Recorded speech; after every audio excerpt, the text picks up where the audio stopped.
Да се дружам и да вежбам. А читаш книги? Да. Да. А црташ? Да. А боиш? Да. Да. А се дружиш со другите? Да. Најмногу да правам кафе, да им помагам на искрена кика и да се дружам со сите луѓе.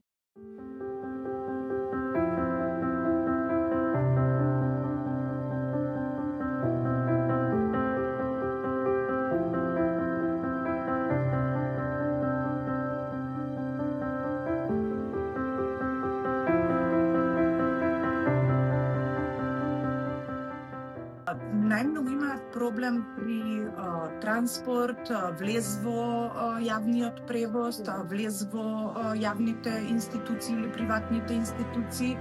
Најчесто се соочуваме со проблем каде што имаме лица со потешка повлеченост, која што не може да го држи моливот или пенкалото или тоа со кое што работиме во моментот и имаме активноста, но тука морам да ги поздравам волонтерите од клубот на млади при Црвен крст на град Скопје и општинската организација на Црвен крст центар, каде што секојдневно им помагаат во реализирање на активностите во дневниот центар.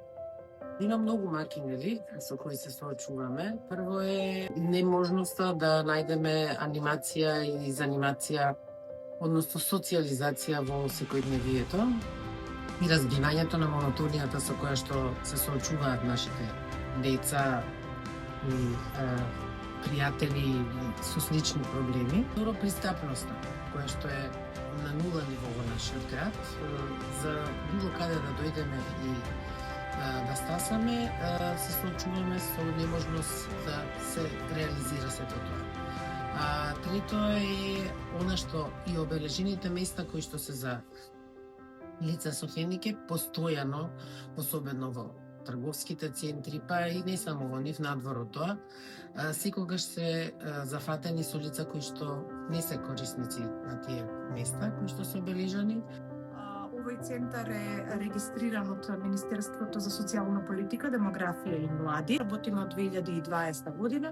Еве веќе 5 години активно сме вклучени за социјализација и интеракција на лицата со интелектуална повредност. Од март месец 2025 година работиме со 6 корисници кои се лиценцирани, а при тоа имаме и плюс 9 корисници кои ги користат услугите на дневниот центар.